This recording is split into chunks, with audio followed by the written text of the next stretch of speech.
Olá, muito boa noite. Está no ar o nosso Placar Horizonte aqui na nossa querida e amada TV Horizonte, né? Já peço encarecidamente para você nos seguirem, né? Nos acompanharem aí na TV Horizonte, canal 30.1, na América TV, canal 19, no YouTube da TV Horizonte, no Super App do Vox e também na nossa querida, ontem nós usamos os estúdios dela, hein? Por causa de alguns contratempos, estamos de volta ao nosso cenário principal, mas foi aconchegante na nossa querida Rádio América 107.1 e já de antemão também aquele abraço para todos os motoristas de aplicativo, os taxistas da cidade que humildemente, né, dá um tostão do seu tempo aqui para poder acompanhar via rádio aí o nosso Placar Horizonte com muito assunto. Daqui a pouco tem o Cruzeiro às 21h30 lá no Couto Pereira. Nós vamos fazer um pré-jogo maravilhoso para você aqui. Vamos repercutir muito com a seleção mineira de comentaristas.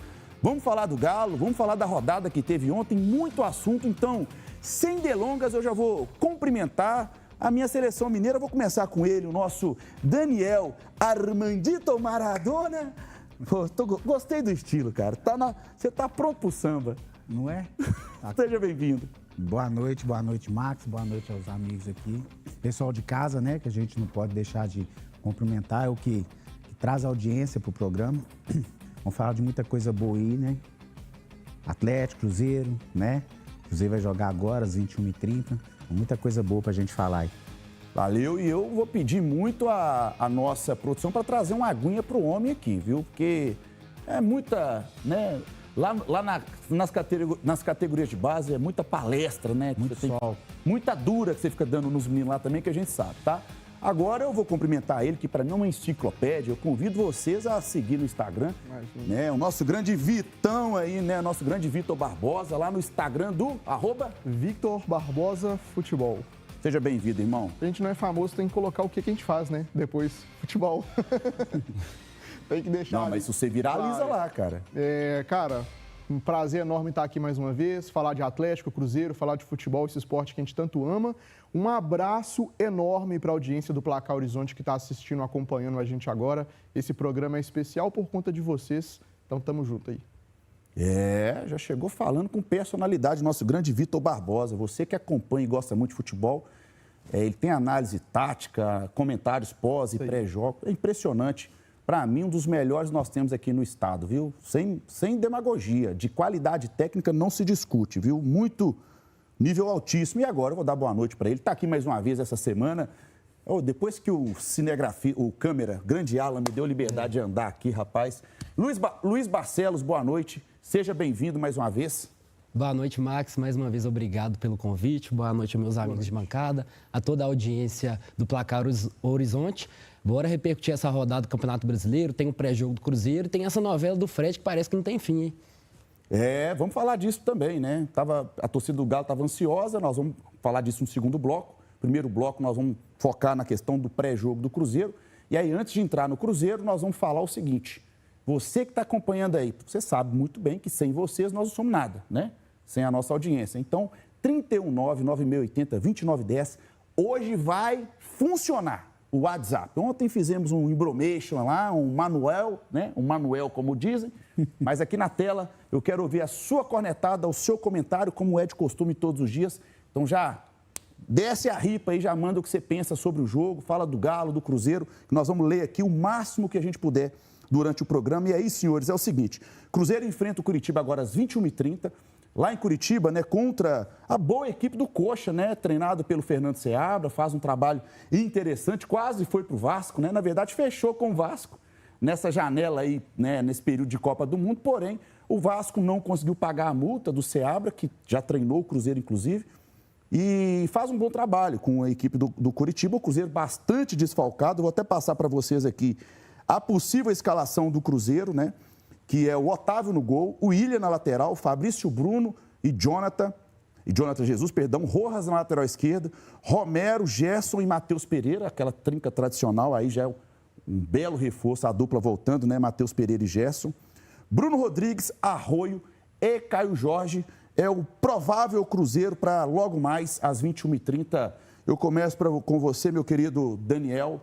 Qual que é a sua expectativa para esse jogo?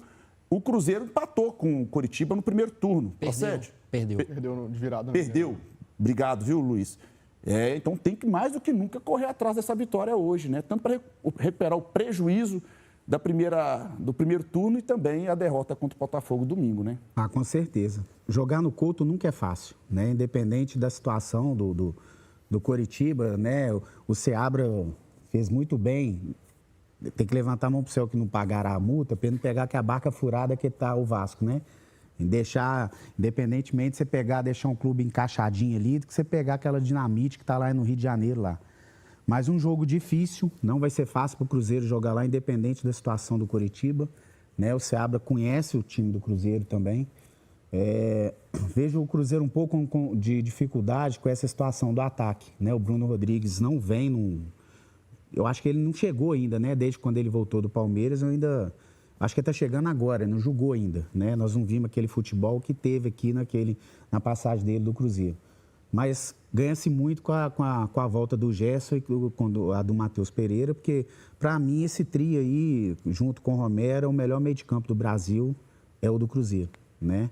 Então, vai ter dificuldade sim, mas eu acho que o Cruzeiro vence, principalmente que não fez uma boa partida contra o Botafogo, não estava nas contas do torcedor do Cruzeiro, nem mesmo dos jogadores, essa perca desses 3 pontos em casa.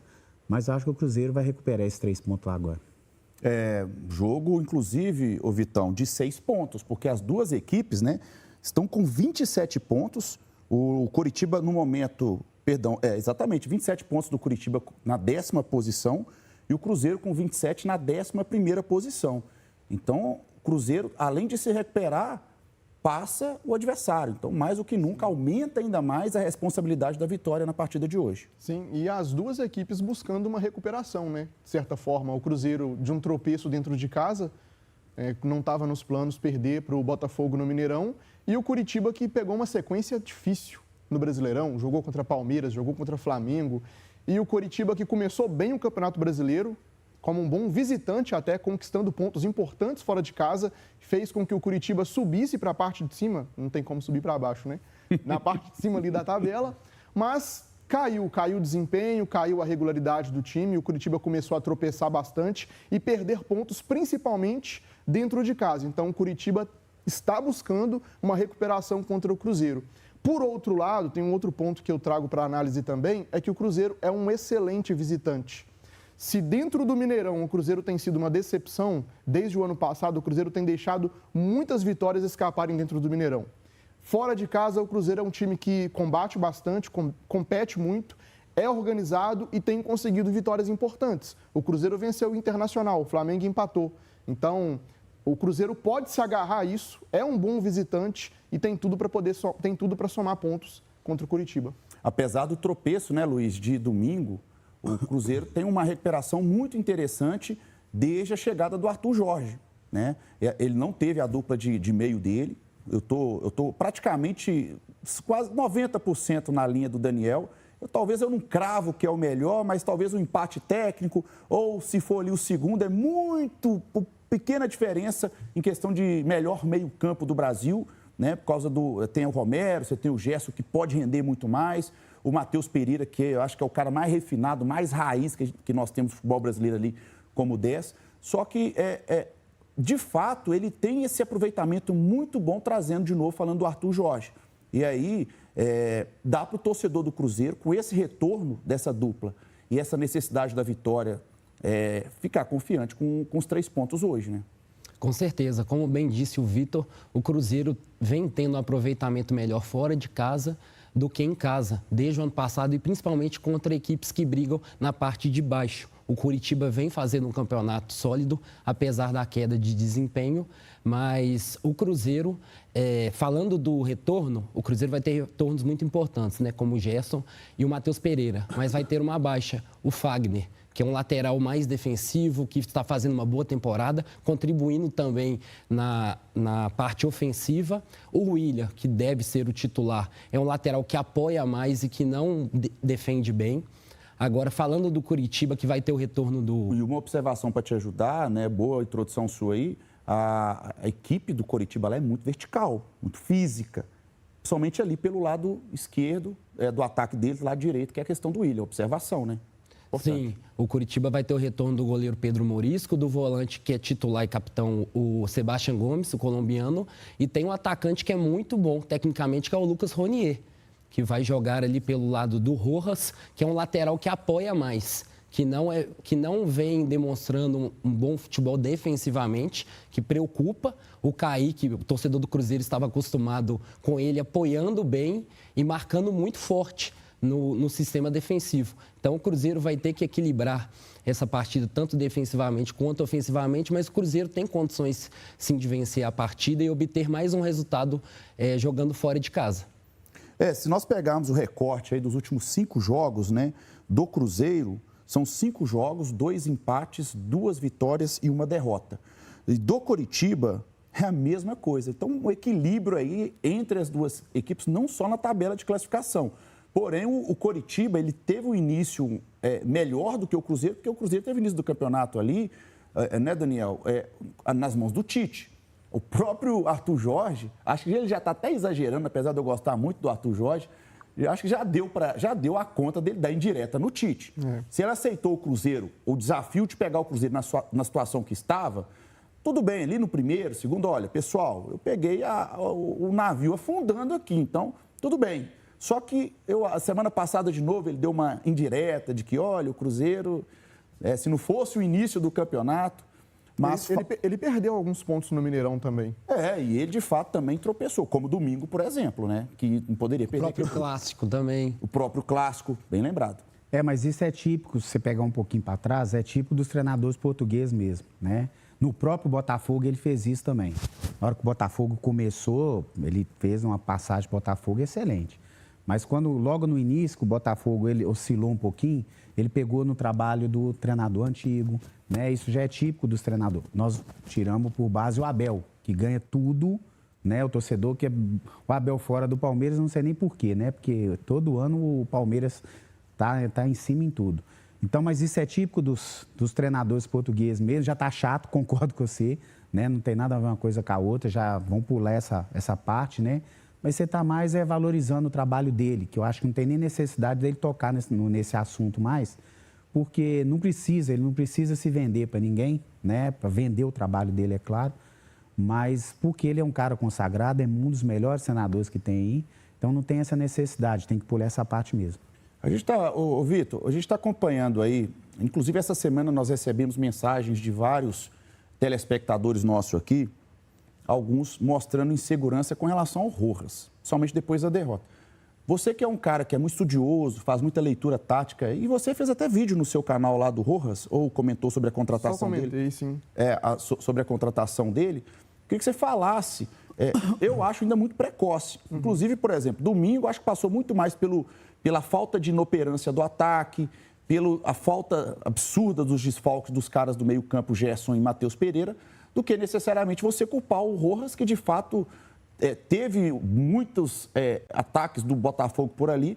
Mas eu queria que você falasse, torcedor, a sua visão tática, até do que você estudou desse jogador, um jogador que é cotado para jogar, inclusive, a próxima Copa, pela Argentina, né? Sim, justo. Tem algo que eu me orgulho muito. A gente erra bastante e também quando a gente estuda e gasta tempo assistindo futebol, a gente tem os acertos também.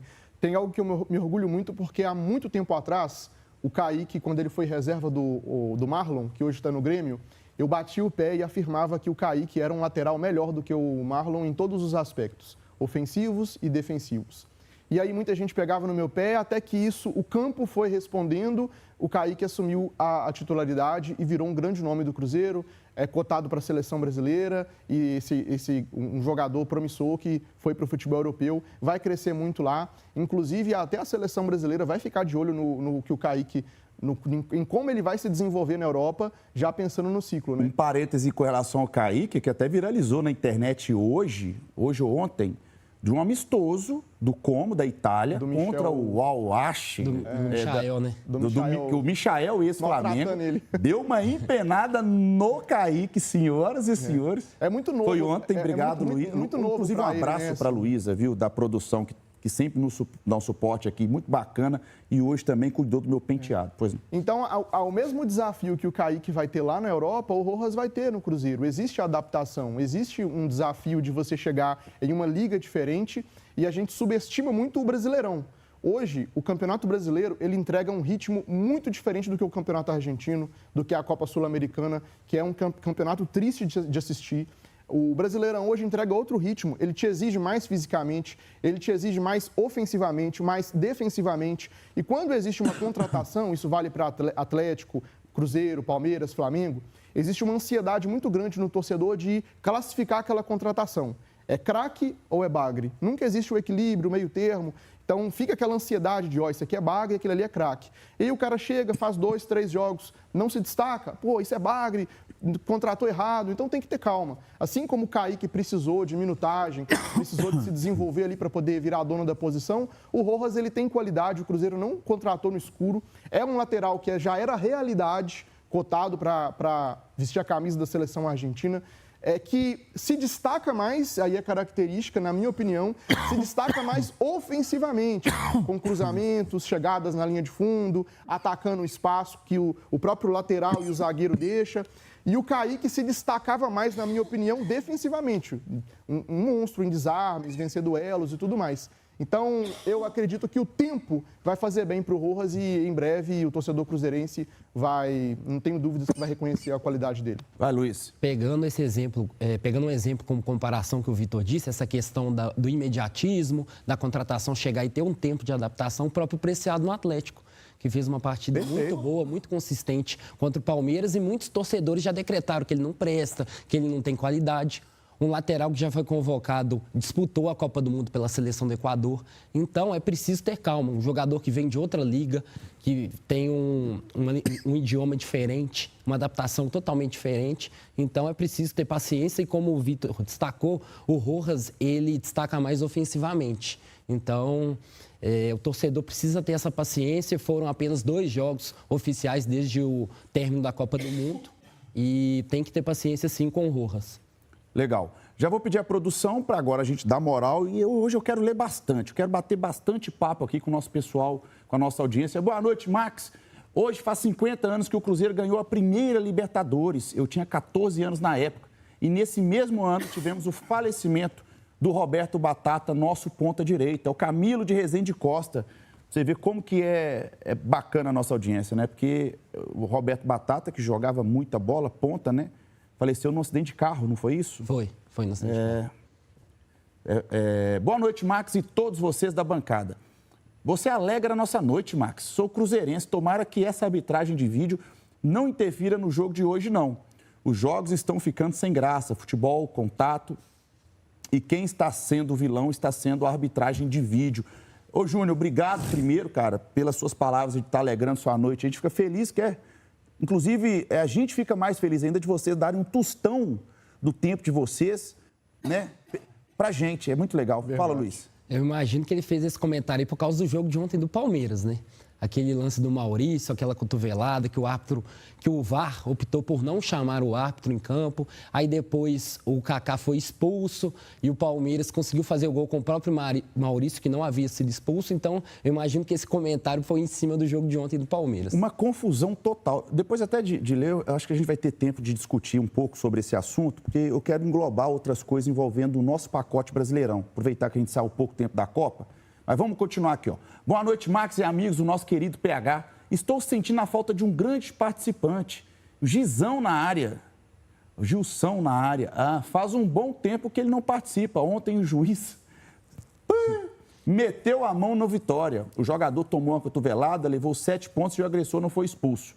Assim fica fácil ganhar o campeonato. Abraço a todos, Oswaldo Silva. Eu acho que é metade do caminho. Acho que o Flamengo está surfando na incompetência dele, porque o Flamengo tem um apelo nacional, de mídia, porque o próprio duelo entre eles, o Palmeiras, para mim, ganhou com autoridade, mas ontem foi uma confusão. Tá? O Palmeiras está sobressaindo, mas ontem foi uma confusão mesmo. Boa noite, Gilson na área, ele aí, ó. Quando eu disse que o Hulk travava mal o Galo, muitos torciam a cara. Agora a torcida do Flu percebeu a mesma coisa. Só que lá foi mais rápido, por isso o Galo fica sempre atrasado, demora a perceber. Hulk já era, abraços, Gilson aí, ó. Rapaz, o Hulk ontem saiu vaiado, hein? Vaiado, perdeu um gol na pequena área. Eu acho que tem muita bronca também em relação à escolha do Zubeldia em bancar o John Kennedy. E aí o Hulk vira vilão nessa história porque ele, teoricamente, colocou o artilheiro do time no banco. Com 9 gols, né? 9 gols, artilheiro no campeonato, o John Kennedy. Eu quero falar sobre isso daqui a pouco com vocês também, quero ver a opinião. Boa noite, turma do PH. O que vocês estão achando desses jogos da Copa do Brasil ser sábado e domingo? Eu estou amando. Abraço para todos vocês. Aqui é Galo, Leandro Santos. Eu tô com o Leandro. Vamos no pique aqui com vocês. Daniel, tá tranquilo aí no pigarro aí? Tranquilo. Ah, tá bom. Qualquer coisa a gente vai te dar um abraço, viu? Bacana esses jogos finais de semana? Eu gosto. Da Copa do Brasil? Eu vou ser do contra. Noite de Copa. Eu gosto de Copa quarta-feira à noite, quinta-feira à noite, que seja. Luiz. Eu gostei, principalmente por causa dos horários, igual o Vasco e Fluminense vai ser 5h30 no Maracanã, um horário muito bom. O jogo do Atlético contra o Juventude, 7h30, é um horário bacana pro sábado. Eu amo, acho que o final de semana, por todo mundo ter mais um pouco de disponibilidade para juntar os amigos, para juntar a família, e um dos prazeres do brasileiro é ver futebol, eu acho melhor o mata-mata, né? E é um campeonato diferente. No final de semana, eu acho que é um acerto da CBF. 3-1, viu, Vitão? Só para te ajudar aí, tá? Boa noite, Max e bancada. Se o Pedrinho contratar um ponta de peso, vai dar para classificar na Libertadores. O Menguinho do Vanderlei não está jogando nada, é o Eliseu de Patrocínio. Eliseu, certíssimo, tá? Cruzeiro tá inteiro. Se até lá o Arthur Jorge mexer o doce, chegar mais um atacante aí, dá para chegar... Não, já vai chegar inteiro. Porque o Flamengo tá... E o Jardim é outro Hulk lá, né? O torcedor do Flamengo está revoltado com o Jardim. E o torcedor do Galo e o torcedor do Cruzeiro hoje só na zica reversa, né? Boa noite a todos. E papagaio? Pô, brincadeira, hein? Você me arrebenta, hein? E hoje, tomara que seja só alegria no jogo do Cabuloso. É o Almir Nonato. Obrigado, Almir. Bora que ontem a gente leu pouco, eu quero ler essa turma aqui hoje. Boa noite, bancada do PH. Os garotos da base do Cruzeiro estão servindo só para inteirar o coletivo no profissional. Cornetada, hein? O técnico não usa os garotos. Isso é só aqui no Cruzeiro e Atlético. Rio, São Paulo e no Sul os meninos jogam. Nivaldo, aqui do Veracruz. Valeu, Nivaldo. Tô contigo, Nivaldo. Um exemplo claro, o jogo do Cruzeiro domingo. Juan Gabriel, Felipe Moraes no banco e quem jogou, quem teve mais oportunidades para mostrar o mesmo futebol. Marquinhos, Bruno Rodrigues, Wanderson. É um exemplo claro. Eu já perdi a esperança já, tá? Isso é uma novela. Boa, Vitor. Isso aqui é uma coisa que a gente está cansado desde também. Desde que eu era criança... O Barba jogou contra o Bahia na terça-feira, um jogo duro. Um jogo que ficou físico, quase uma trocação aberta ali. Ele terminou o jogo com 3 substituições, mas não colocou os meninos que estavam na base. Desde que eu era criança, eu só vejo o Atlético e o Cruzeiro acionando a base com mais regularidade quando está perto de cair. Quando está faltando poucos jogos para cair ali. O próprio exemplo, o Robert, que fez o gol muito importante, que salvou o Cruzeiro em 2023. No jogo seguinte, ele começou no banco e entrou faltando 10 minutos para acabar o jogo. O próprio Kaique e o Japa, eles foram ter a primeira oportunidade na fogueira, no clássico contra o Atlético em 2023 na Arena. Eu acho que o Jardim potencializou um pouco mais. Inclusive, o Japa, que está no Mirassol, é jogador demais, tá? Não vai ficar muito tempo lá no Mirassol. Se o Cruzeiro não der oportunidade, esse menino vai brilhar em outro grande clube. Eu quero ouvir a opinião sobre essa questão de base do Daniel, que o Daniel trabalha com base, né? É chover no molhado, né? Eu concordo com tudo que eles falaram aqui. É sempre mais difícil. Eu não entendo, não dá para entender. Não usa. Né? Eu estou falando tem um bom tempo aqui, essa questão do Vitão vai ser vendido. O Atlético precisando de zagueiro, o Vitão vai ser vendido a qualquer momento aí para um clube sem ter jogado no Atlético. Né? Então é muito complicada essa situação da base. Tem um time no Brasil hoje que está acima de todos, que é o Palmeiras, que faz um trabalho de excelência na base. Né? Então é chover no molhado. Eu trabalho com base, eu sei tudo que acontece na base dos clubes aí, mas eu concordo com o que o Mato falou aqui. É difícil demais, é complicado. E era para ser o contrário, porque se você lança o menino da base, a torcida tem mais paciência do que você pagar aí. Você vê, trouxe o lateral esquerdo aí do Cruzeiro, como é que chama? O Rojas. O Rojas. Pô, você tem o Gustavinho lá dentro, pô, tem outros atletas lá dentro que poderia, mas a conta não fecha. E sendo que a base é que vai te dar um retorno financeiro. Você pega o menino que foi lançado na base, o que você gastou, não dá 5% do que o atleta te dá retorno na venda dele, né? Posteriormente, quando ela é lançada ao profissional. Tinha que ser uma regra, igual empresa mesmo. Sim. As grandes empresas não têm meta, que não tem conversa, tem que cumprir. Tem que entrar em campo Tinha com o número X de 30% jogadores tem que formados pela estar base. e tinha que escrever. Se eu fosse o presidente ou o CEO de um clube desse, eu ia escrever, pendurar os quadros com essa palavra, oportunizar, em várias partes do CT, lá um quadro de todo tamanho na sala do treinador que eu tivesse contratado no momento, porque é impressionante, não oportuniza, mas se porque fosse também regra, ajudaria, tá? Tá acontecendo um negocinho aí também, que é o seguinte, Vitor, Luiz e Daniel. Sobe os meninos, tem 10 meninos treinando no profissional do Cruzeiro, tem 10 treinando no profissional do Galo, mas não oportuniza.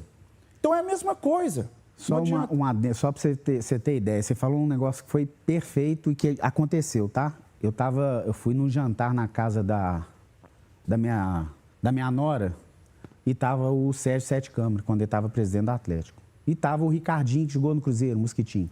Então nós conversamos numa roda assim. Eu não tinha intimidade com o Sérgio esse dia, a essa época ainda, né?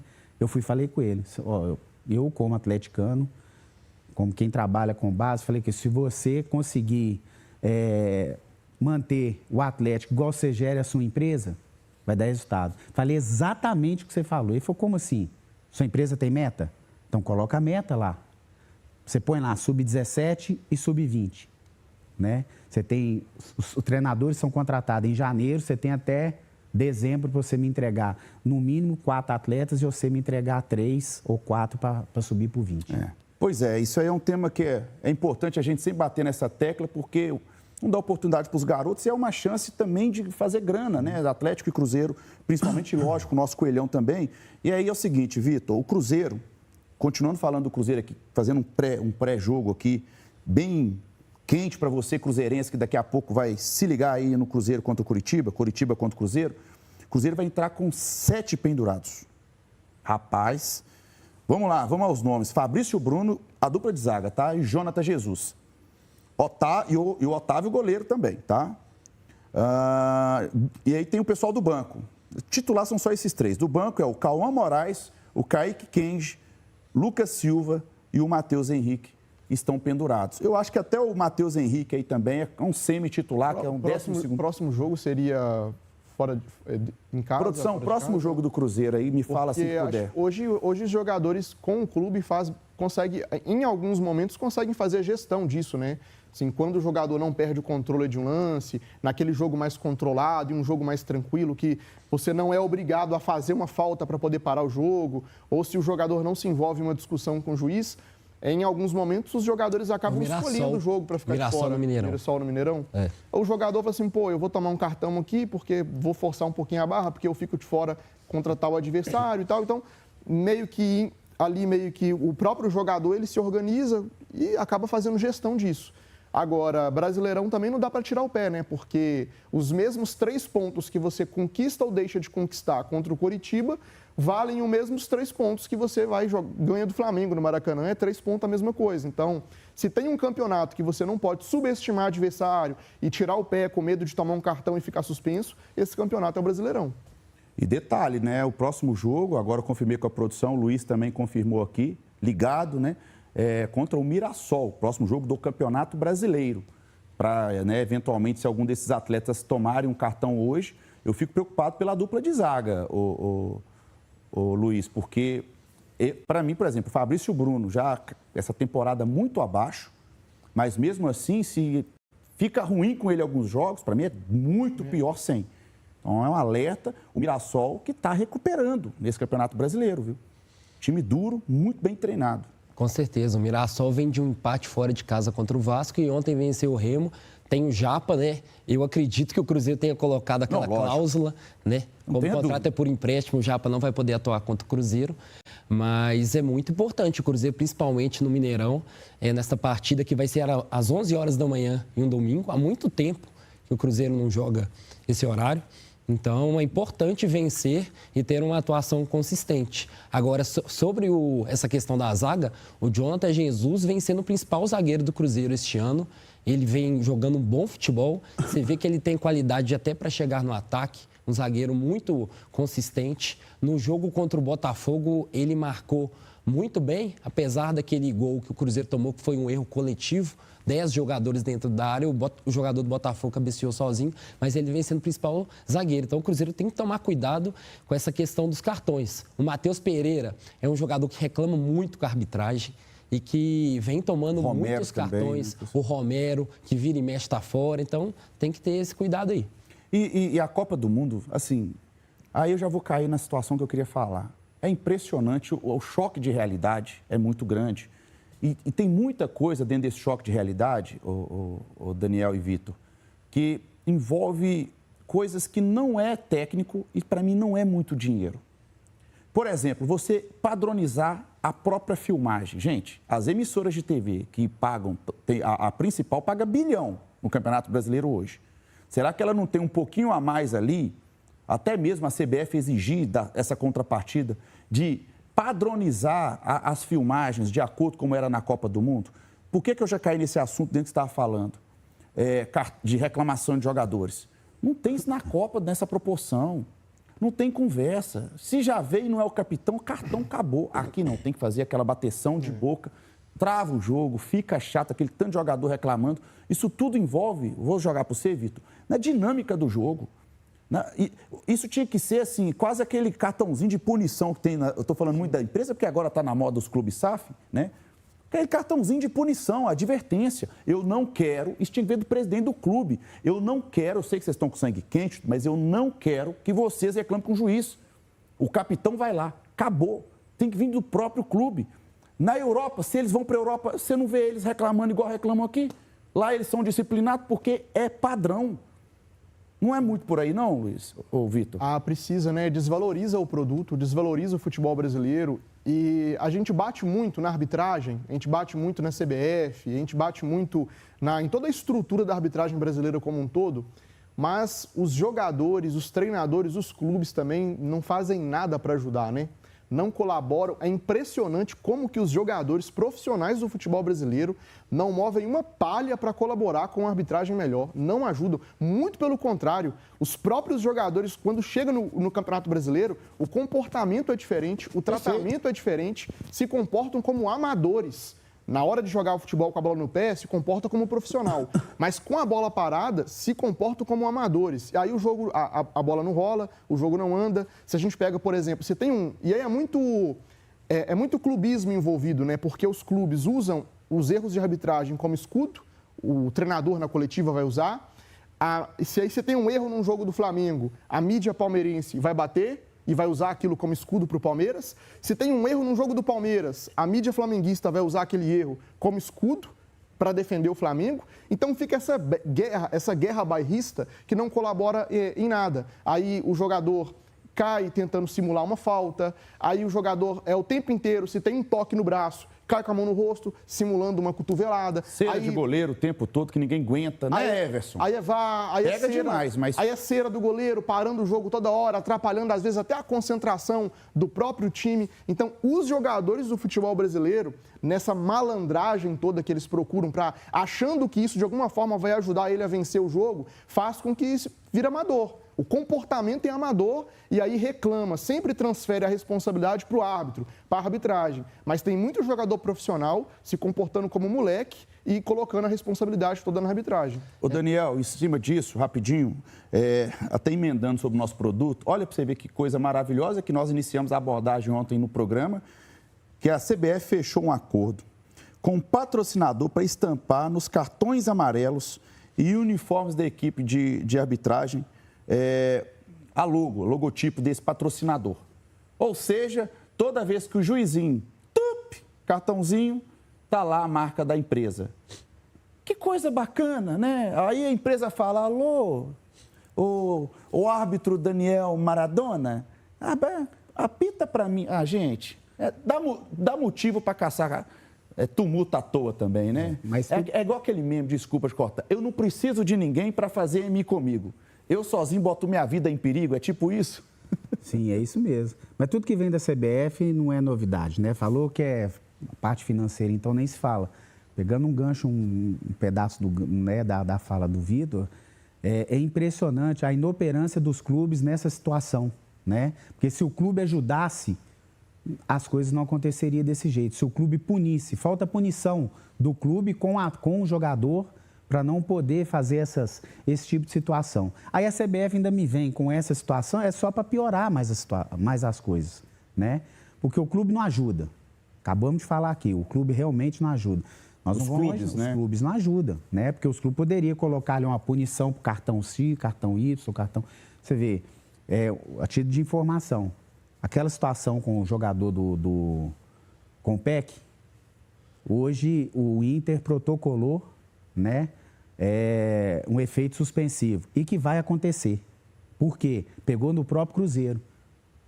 A situação do Cruzeiro. Vocês lembram que Cruzeiro e Vitória, o Eduardo deu uma entrada muito forte no Gemerson. O Gemerson ficou 8 meses parado, voltou agora. Lateral do Vitória. Então, o Vitória já está pegando ali naquele... É o gancho que a gente fala, né? Olha, já está pegando o gancho nessa situação. Isso é uma coisa que eu não vejo acontecer pelo mundo e, tirando todos os nossos erros aqui, existem jogadas imprudentes pelo mundo do futebol. Justo. Isso é uma realidade.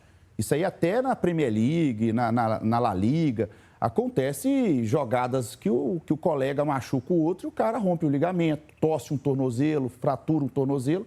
Eu, sinceramente, nunca vi um jogador ser punido com o tempo que o outro machucou. Não pode. Eu vi até e vazou a troca de mensagens entre os dois, entre o Gabriel Peck e o Vitor Gabriel. O menino mandou um desejando oração para o outro. Uma conversa muito legal que o Vitor Gabriel publicou. Eu acho que é uma punição dura, ok, mas ao mesmo tempo de um lance que ele foi imprudente, correu risco, merece uma suspensão de uns 5 jogos por aí, mas 6 meses de uma coisa que é futebol, gente. É contato físico, não é vôlei. E não vão conseguir sustentar isso. Se fosse, só para eu desculpa, se fosse um lance de agressão, entendeu? Partiu para vias de fato, trocou socos, pontapés e fraturou, aí não tem conversa. Mas com a bola rolando ali, gente, acontece. Não tem como você manter, porque são trabalhadores. A defesa do Inter vai ser essa. Ele é um trabalhador, todo jogador tem CLT, tem carteira assinada. Como que você proíbe para uma entrada, você falou tudo aí, mas como que você tira um trabalhador, ele tem 21 anos, o jogador do Inter, ele tem 21 anos, pai de família, a defesa vai sustentar sobre isso, né? Não tem jeito de tirar. E como que você sustenta uma decisão dessa? E eu não imagino de forma alguma, por exemplo, um Arrascaeta, um jogador, usando o Arrascaeta porque é um jogador famoso, um próprio Hulk, claro, um jogador de prateleira, com muita mídia, com mais fama. Como que você tira um jogador de campo com 6, 7 meses, porque por conta de uma falta que ele fez por um momento de imprudência, se ele já é punido com a suspensão com cartão vermelho, que pode ser prolongada com até 6 jogos, que era um método que já era utilizado. Se acontecer com um jogador muito famoso, a gente fala, existe justiça, mas não vai acontecer. Você imagina o Arrascaeta ficando 6 meses sem jogar porque ele lesionou um zagueiro? Não vai. Vai, Luiz. O Zap tá bombando. Eu só queria voltar no ponto em relação ao que os clubes precisam fazer pela melhora do futebol aqui no Brasil. E eu queria citar 2 exemplos, voltando a essa questão da Copa do Mundo. A própria questão da simulação, que acontece muito aqui no futebol brasileiro. E se punissem com rigor, igual aconteceu na Copa do Mundo com o próprio Embolô da Suíça, que simulou uma falta e foi expulso na partida contra a Argentina, e em questão do tempo de bola rolando.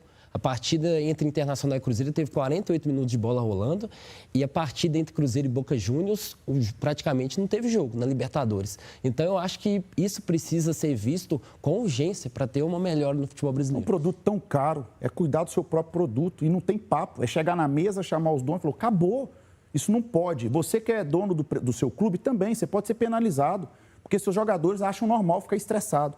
Por isso que muitas das vezes você acha, sinceramente, que Cruzeiro e Inter, de coração, gente, não é melhor do que Suíça e Marrocos, não. Suíça e Gana. Não é.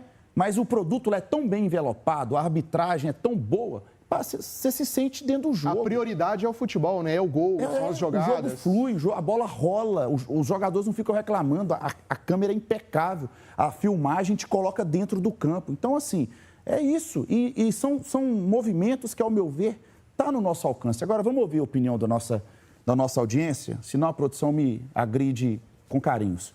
Boa noite, Max e bancada. Eu sou o José Fonseca da Silva, de Formoso Norte, de Goiás. Eu estou ligado no melhor programa do Brasil, eu adoro o programa. Ô, José, eu agradeço demais, meu querido. Deus abençoe você. E multiplica o nosso programa para os seus amigos aí. Tem mais, produção?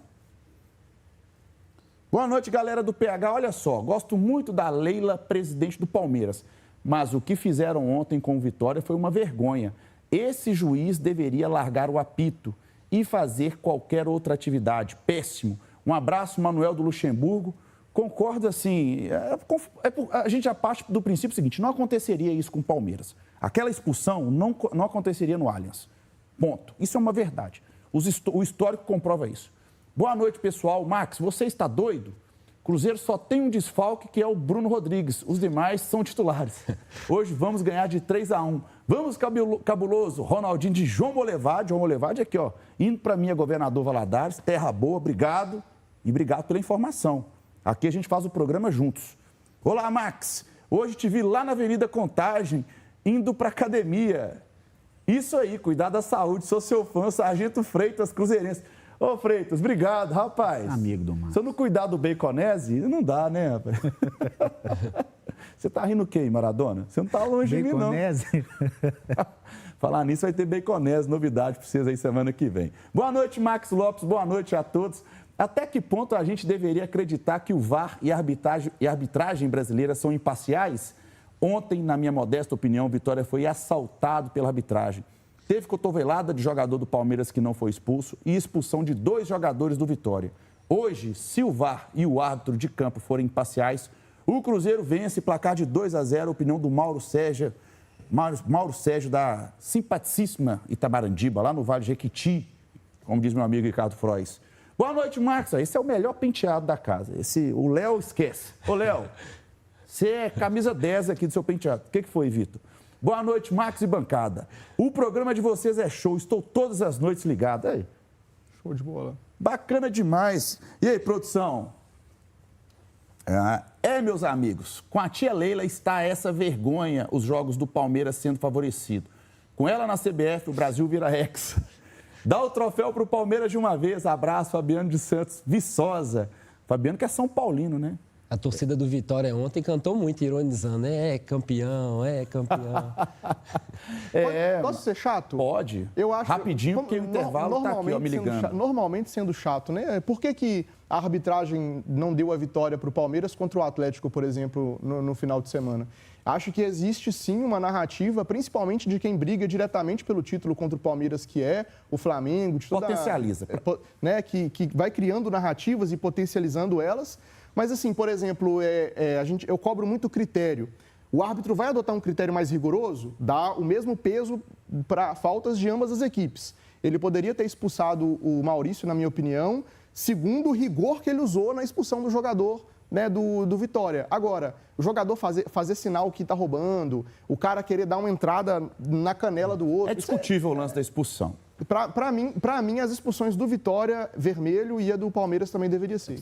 Só rapidinho, que na partida entre Palmeiras e Atlético, o VAR salvou o juiz, porque ele daria um pênalti para o Palmeiras totalmente inexistente. E ele estava em cima do lance, né? Teria que amputar o braço do nosso Tressolde. Olha, aqui, ó, aqui na produção, vamos lá, ó, no próximo bloco, vamos falar do Galo, vamos repercutir muito assunto ainda do nosso querido e maravilhoso Brasileirão Tupiniquim, né? Não sai daí, vai tomar sua aguinha, mas volta que a gente aguarda vocês. Tamo junto.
que faz uma vida valer mais? Não é apenas o acúmulo de tempo, mas a qualidade da presença.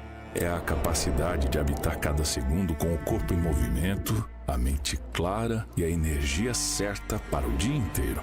A vida não acontece na superfície. Ela pulsa no interior de cada célula. Lá, na inteligência das mitocôndrias, é onde o seu futuro é construído hoje. Muitos buscam o pico, o estímulo, o resultado que grita. Nós buscamos o que sustenta. Somos ciência que respeita o ritmo do corpo. Suplementação pensada para a vida real, para quem cuida do amanhã sem abrir mão do agora. Porque longevidade não é sobre prolongar os dias, é sobre ampliar a vida dentro deles. Maxime Bio, sua dose máxima de longevidade.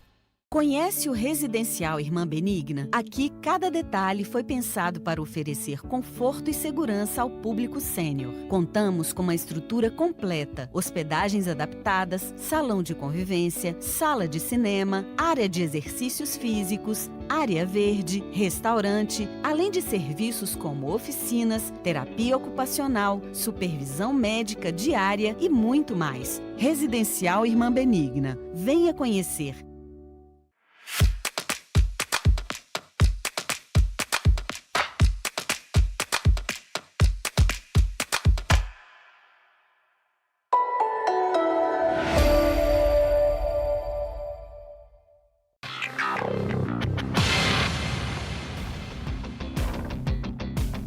Aí, ó, foi rapidinho, estamos de volta com o nosso PH, né, com o seu também, Placar Horizonte, e já no tapa, no pique, como eu gosto sempre de homenagear o nosso saudoso Roberto Avalone, né, que falava no pique, o nosso WhatsApp. Boa noite, Max e demais da bancada. Acredito que Caio Jorge, Matheus Pereira e Gerson têm que chamar a responsabilidade do jogo de hoje.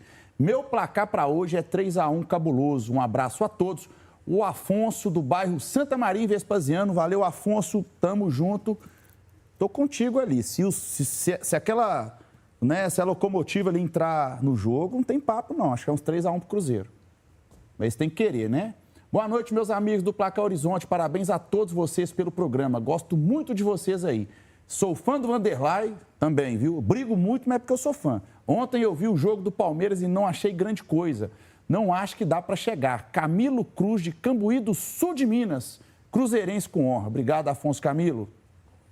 Boa noite, pessoal da bancada. Impressionado como o juiz ajuda o Palmeiras todo ano. É a mesma coisa. Fiquem com Deus.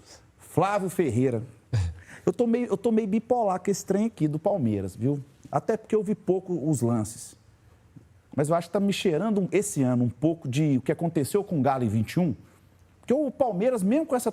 tá sobrando. O elenco é forte, o time é bem treinado, não demite treinador de 3 em 3 meses, igual os outros clubes fazem. E quando pegou o Flamengo, jogou mais, não é isso, Luiz? Tava com Flaco e Vitor Roque no banco de reservas, é muita qualidade. Que absurdo. O Palmeiras, com 8 ou 9 desfalques, se não me engano, contra o Atlético, ainda tinha Maurício, Arias... Tinha um time muito titular, substituições, o Vitor Roque entrou contra o Galo. Loucura, né, Daniel? O time do Palmeiras, o elenco sobra. A gente pode, de fato, criticar a arbitragem e tudo, mas tá sobrando. Se tirar, para mim, se tirar os lances polêmicos, ainda tá sobrando nesse campeonato. Essa é a verdade. Boa noite, galera. Vendo tantos erros de arbitragem, como os times têm sala de imprensa no final do jogo, seria ótimo esses senhores participarem também, respondendo perguntas e dando respostas. Ontem, no jogo do Vitória e Palmeiras, foi ridículo. Cardoso de Betim. Isso é uma bandeira nossa de muitos anos aqui no futebol brasileiro, né? O árbitro da coletiva, né? Todo mundo não tem que falar, né? Boa noite, galera do PH. Parabéns pelos bons comentários. O Cruzeiro tem que reforçar a zaga urgente e também trazer o cara do gol. Tiveram mais de 40 dias para resolver essa deficiência e não resolveram. E mais, estão liberando com muita facilidade os craques da base. Vejam o caso do bom zagueiro Kaique Batistella e outros abrem o olho aí. Wilson Pereira. Wilson, rachamos o coco de discutir isso aqui mais cedo, viu? No primeiro bloco. Tem mais, produção? Boa noite, bancada do PH. 2 guerreiros que sou fã. Vanderlei, lateral, meio campo. Zé Carlos, sabe dizer alguma coisa deles? Um abraço a todos. Elias de Ribeirão das Neves. o Vanderlei lateral, meio campo, obrigado, produção. E o outro é O Zé Carlos. o Zé Carlos.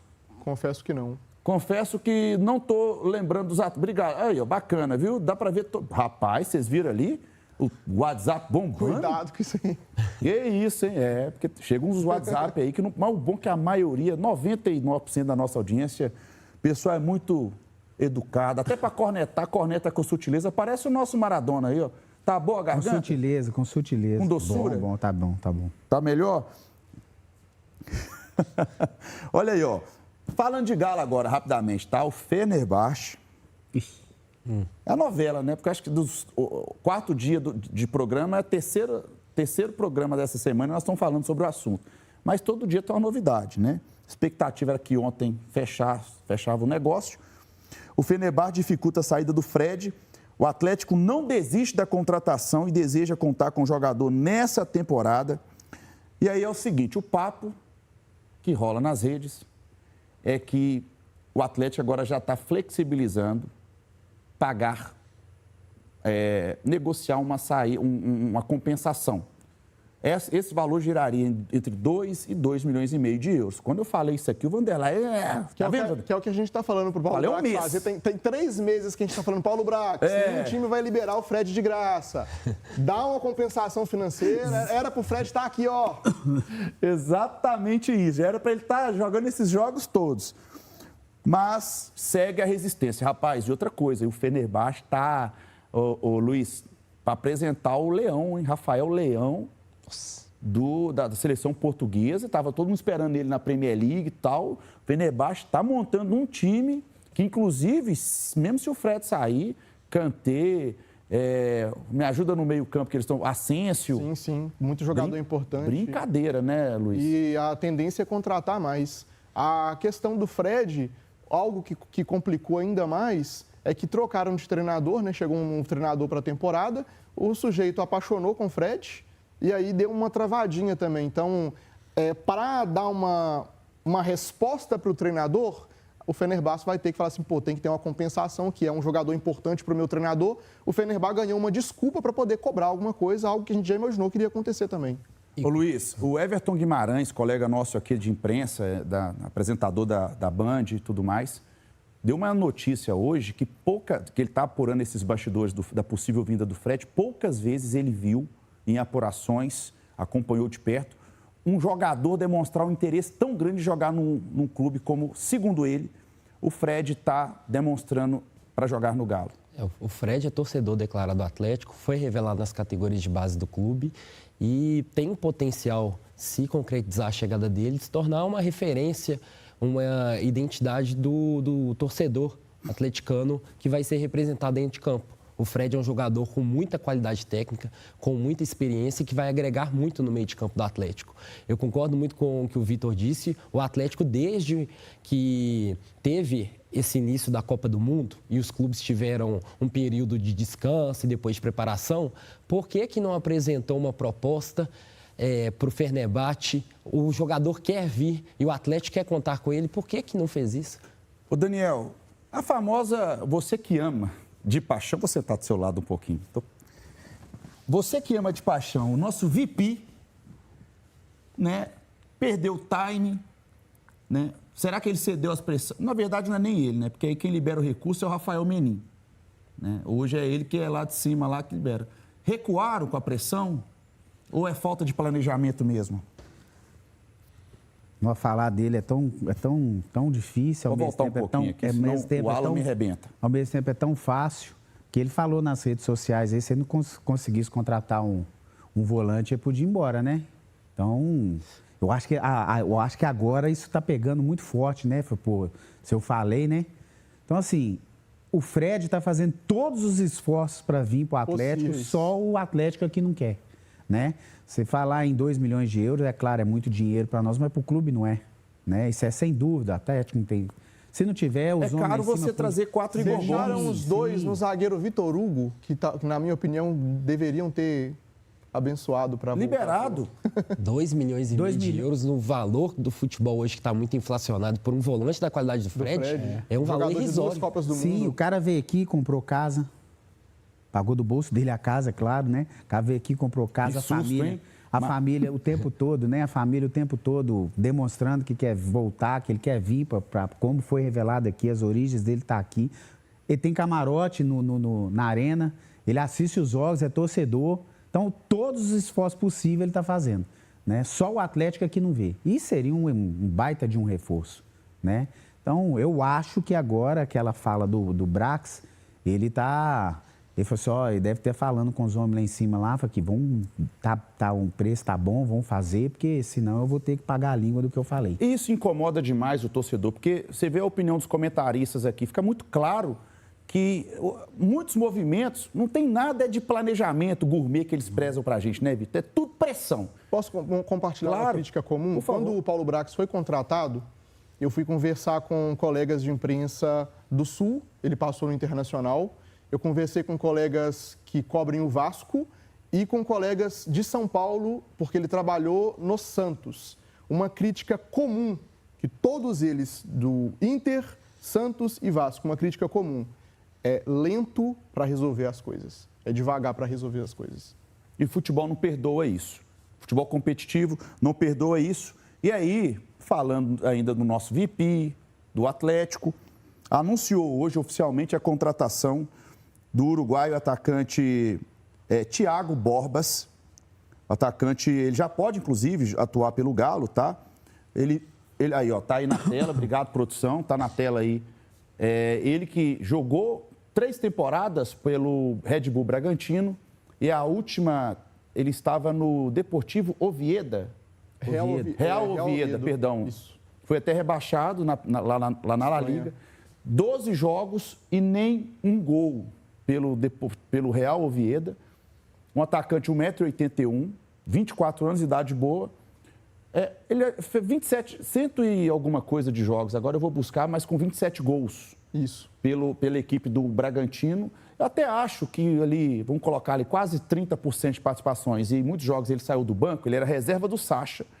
E foi negociado porque o Pita chegou ao Paraguai.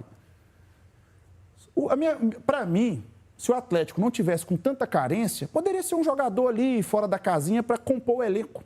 Com um perfil de jogador mais pesado. Mas, ô Vitão, é um cara que não resolve. O Atlético precisa de cara que resolve. Para mim está muito claro que não é jogador para ser titular. Se for a intenção do Atlético que o Borbas chegue para ser titular, resolver problemas, brigar por posição e resolver a vida do clube, para mim vai se decepcionar. E, mais uma vez, assim como eu falei do Gabriel Peck, sou muito exigente em relação a contratações, porque eu acho que Atlético e Cruzeiro têm poder para fazer mais do que fazem. Em relação ao Borbas, eu conversei com o Rodrigo Seixas, que é analista tático, que acompanha o Bragantino Red Bull de perto, acompanha o clube, acompanhou o Borbas lá, e ele me falou um pouquinho sobre as características do jogador. É um 9 de referência mesmo, diferente do Cassierra, que sai da área, baixa para poder jogar, para receber a bola lá atrás. É um jogador que fica mais fixo em meio aos zagueiros. Apesar de ter uma boa altura, também tem uma velocidade, é aquele centroavante que consegue pressionar, que muito treinador gosta, que o cara consegue dificultar a saída de bola do adversário. Ponto negativo que ele destacou, os gols que ele fez foram gols que acrescentam placar. O jogo já está 2-0, já está 3, não é aquele gol que abre placar ou decide o jogo e se desconecta do jogo em alguns momentos. Luiz, tá ficando o Atlético, isso aí não dá para negar pelos últimos jogos, o Galo tá criando ali, tá ficando muito evidente um padrão de jogo. Pode discutir se está certo, se está bem executado, mas você consegue ver o Atlético hoje espalhado, bem, distribuído em campo, de forma organizada, e o Atlético está conseguindo criar, principalmente na Arena MRV, muitas jogadas pelas laterais. Passarinho me contou que ele era uma opção, por causa de característica, para ser um cara a mais, porque o Cassierra não estava conseguindo ser oferecer aquela presença diária que se esperava dele. De fato, ele sabe muito da área para triangular. Eu até gosto do Cassierra taticamente, viu? Acho que ele fez um ótimo jogo contra o Palmeiras, taticamente falando. Mas Thiago Borbas é o que não dava para fazer um esforcinho a mais e trazer um cara aí, porque o Galo não gastou nada, né? A verdade é essa. Nem o passe está fixado, mas sem obrigação de compra. Como bem disse o Vitor, é um jogador que vai chegar para compor o elenco, que não vem para ser titular e pode ser um indício da saída, ou por empréstimo, do Cauã Soares, que não vem tendo oportunidades. Dizem que ele não vem agradando nos treinamentos. Mas em relação a essa questão do Barba e dessa questão da construção das jogadas pelas laterais, o Barba encontrou, né, um padrão de jogo, uma escalação base. Então, no jogo contra o Bahia, o Atlético fez um primeiro tempo muito bom, que poderia ter feito mais de um gol.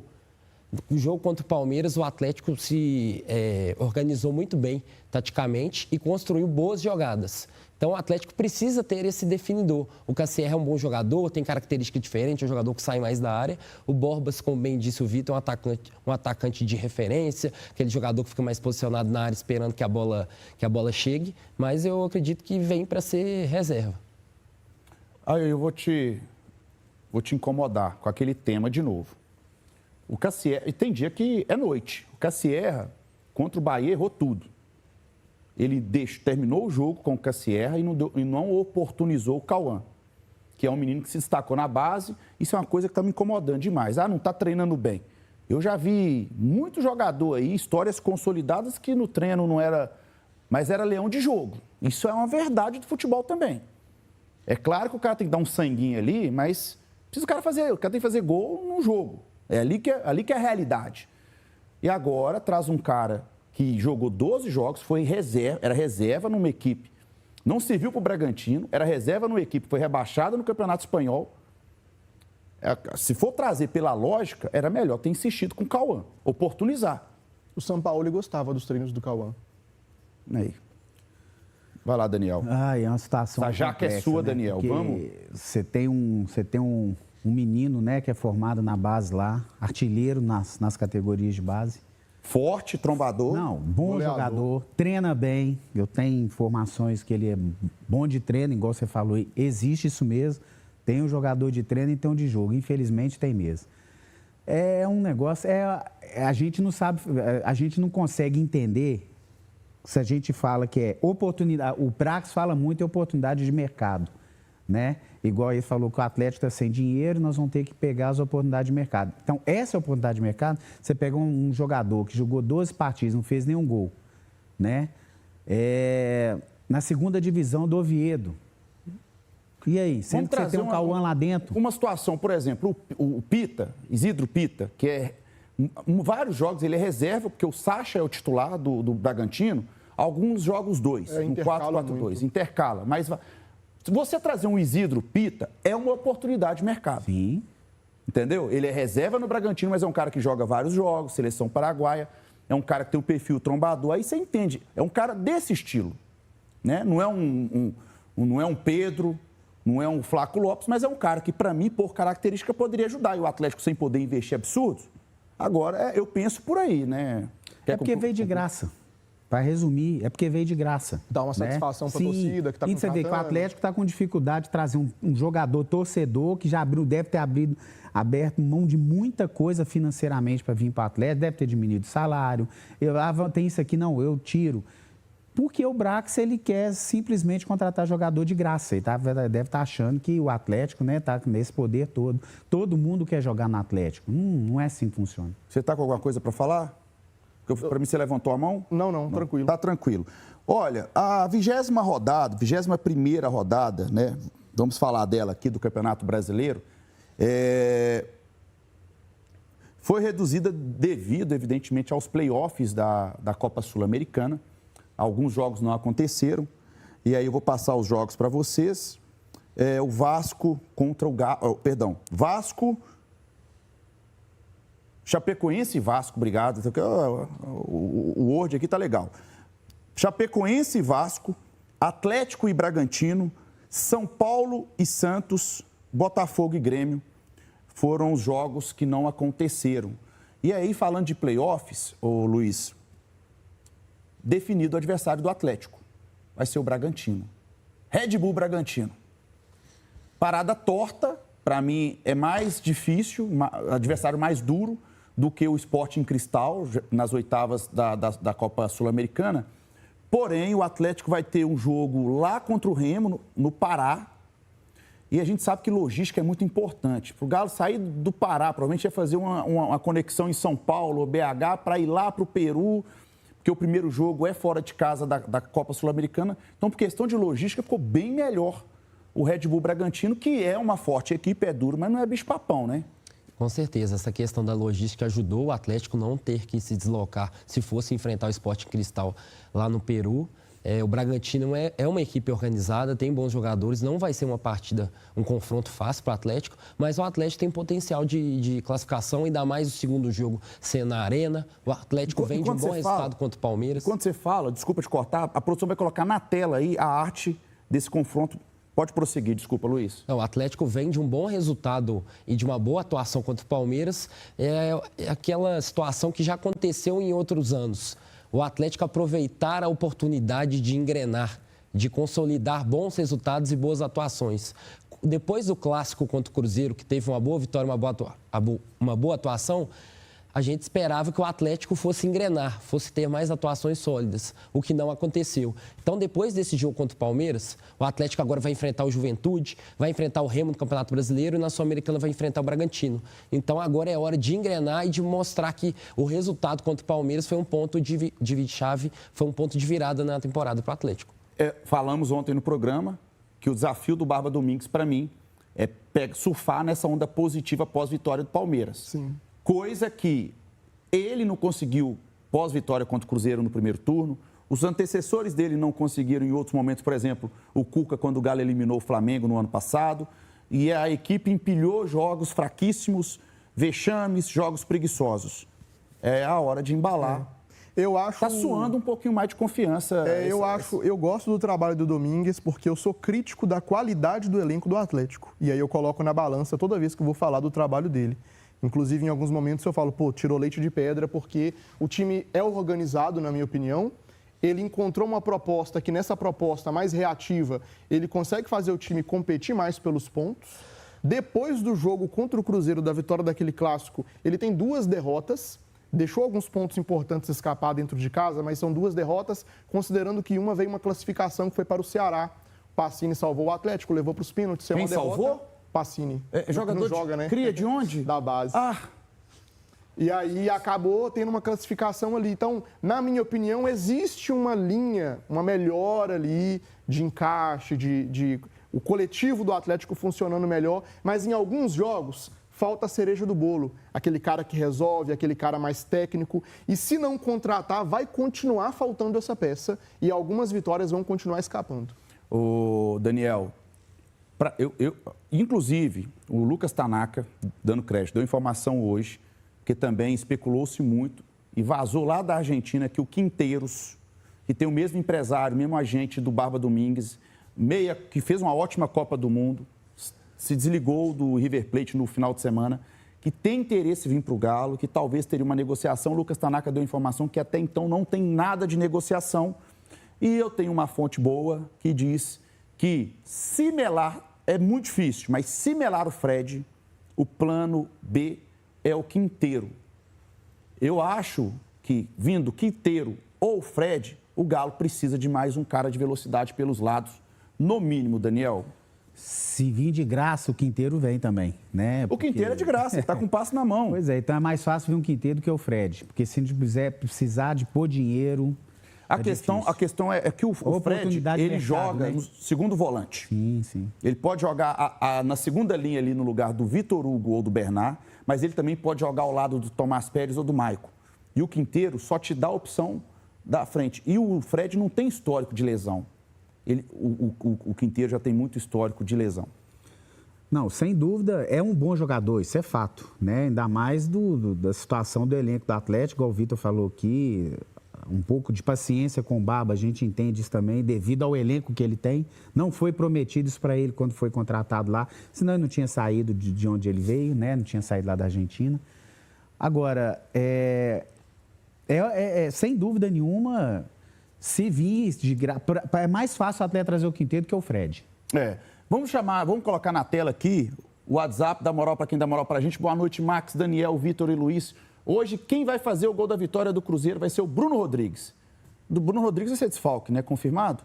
Daniel, tô vendo aí todo mundo falando que o Cruzeiro tem que trazer reforço. Não seria melhor chegar os garotos para ficar no banco de reservas e pôr os reservas para jogar? Na minha opinião, é muito melhor fazer propaganda do que temos. Um abração a todos. Você, Simone Coelho. Ô, Simone, muito obrigado. Quer responder ela no tapa, no pique? Simone, eu vou ficar batendo aqui a respeito disso o tempo todo. Concordo com você. Estamos para a reta final. O próprio exemplo disso é a contratação que o Cruzeiro fez em relação ao Zé Lucas, um jogador com muito potencial. Mas o Cruzeiro tem na base o Eduardo Pape. Por que não oportuniza ele? Perfeito. Boa noite. O Galo virou empresa sem confiança igual o papagaio. Só fala e não resolve nada, só quer de... Ô, Marcinho, desune o grupo, hein, Marcinho? Poxa, valeu, viu? E eu li o seu comentário ontem. Vai lá, boa noite, Max, gente fina e todos da bancada. Hoje consegui chegar mais cedo. Max, em 3 jogos o Galo venceu 2 e empatou 1. E ainda tem gente falando mal do Galo, eu acho bom. No final eu quero ver muitos queimando língua. Boa noite, fiquem com Deus. É o Tafarel Eletricista que esteve aqui no nosso estúdio. Obrigado, Tafarel. O recorte é de 4 jogos, pessoalmente, são 3 vitórias e um empate. Boa noite, Vigílio Costa de Vespasiano. Concordo com o comentário de um componente da bancada. Acho que o Japa deveria ter sido experimentado no time. Vai acabar estourando em outro time. O comentário do nosso grande Lucas Barcelos, que hoje está inspirado. Não, esse comentário foi do Vitor. Foi do Vitor também, que sempre está inspirado. Vigílio, obrigado aí, viu? Boa noite, só o apresentador que não está. Boa noite a todos do Placar Horizonte. Max, essa pergunta é para você. Se você tivesse o poder de voltar no tempo, você queria que o Atlético virasse SAF? Ou você queria o modo antigo de presidentes? Ramon Curvelo, de Vargem Grande, Baldim, valeu, Ramon Curvelo. Para mim tem que ser... Eu queria que virasse SAF, mas aí, se eu soubesse que aconteceria isso, para mim teria que esperar até o último instante e vender para outro grupo, não para os que estão aí. Boa noite, pessoal do PH. Sou Dali Robertson, de Contagem. Dali Robertson. Vocês concordam que este excesso de cartões acontece em muitas vezes por uma aparente má-fé dos jogadores, na intenção de confundir e enganar os árbitros? Bom ponto, nós falamos isso aqui, nós estamos culpando os jogadores também, os clubes. Produção, dá tempo para a última pauta aqui ou como que é? Não? Então já posso despedir dos meus colegas? Olha, valeu, brigadão, dá um tchau aí. Daniel. Tamo juntos, sempre. Vitão. Um abração, prazer enorme mais uma vez. Boa noite para todos. Luizão Barcelos. Tamo junto. Obrigado pela audiência, galera. Você acompanha agora na sequência aí, tá? O bastidor eleitoral, tanto na América TV, quanto na nossa TV Horizonte, canal 30.1. Tamo junto, até amanhã nós estamos de volta, viu? Beijo no coração de vocês. Valeu! Uma igreja que escuta, dialoga e caminha junto. Uma igreja que valoriza o encontro, a inclusão e a participação ativa de todos. Uma igreja em saída, jornada que se constrói na fé, na unidade e na diversidade de pensamentos e experiências. Conheço a Igreja Sinodal, todo sábado, às 8h30 da manhã. Apoio Loja Cristo Rei. lojacristorei.com.br. O que faz uma vida valer mais? Não é apenas o acúmulo de tempo, mas a qualidade da presença. É a capacidade de habitar cada segundo com o corpo em movimento, a mente clara e a energia certa para o dia inteiro. A vida não acontece na superfície. Ela pulsa no interior de cada célula. Lá, na inteligência das mitocôndrias, é onde o seu futuro é construído hoje. Muitos buscam o pico, o estímulo, o resultado que grita. Nós buscamos o que sustenta. Somos ciência que respeita o ritmo do corpo. Suplementação pensada para a vida real, para quem cuida do amanhã sem abrir mão do agora. Porque longevidade não é sobre prolongar os dias, é sobre ampliar a vida dentro deles. Maxime Bio, sua dose máxima de longevidade.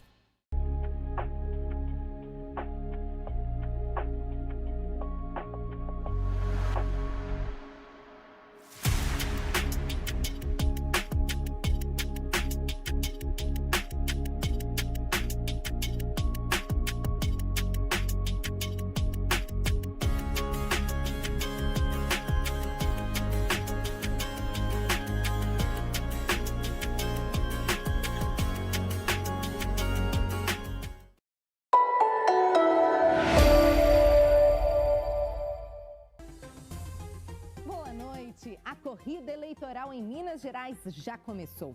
Alguns partidos confirmaram seus candidatos ao governo do estado, mas muitas das decisões que podem definir o rumo da eleição ainda estão sendo tomadas longe dos microfones e das câmeras. Quem serão os candidatos a vice-governador? Como ficarão as disputas pelo Senado?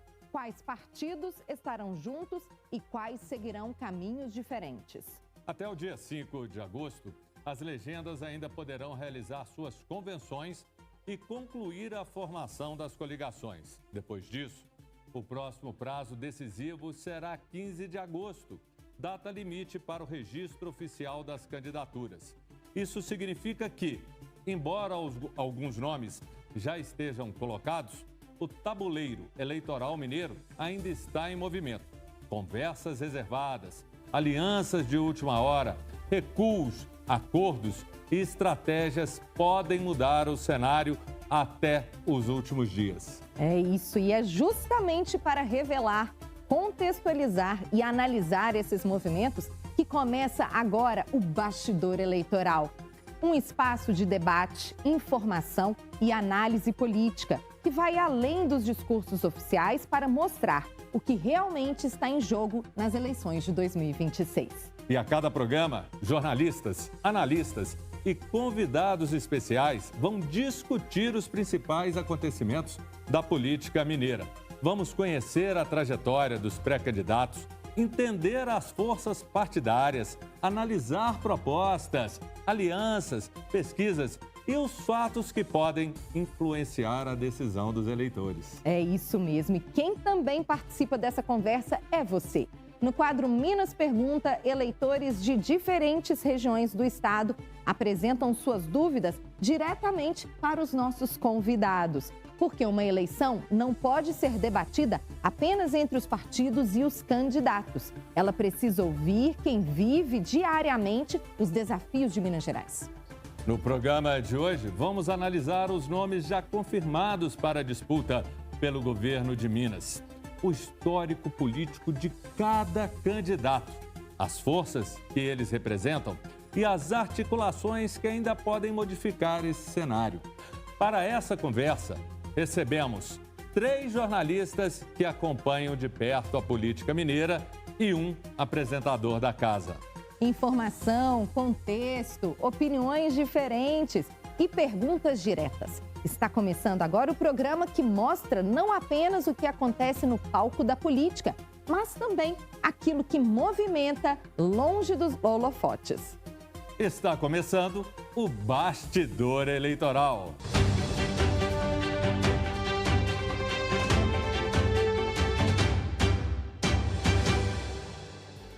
Olá, boa noite. E para analisar os movimentos da política mineira e os principais desafios das eleições de 2026 e institucional sobre o atual cenário eleitoral. Professor, seja muito bem-vindo. Boa noite. Obrigado, boa noite. Satisfação estar aqui.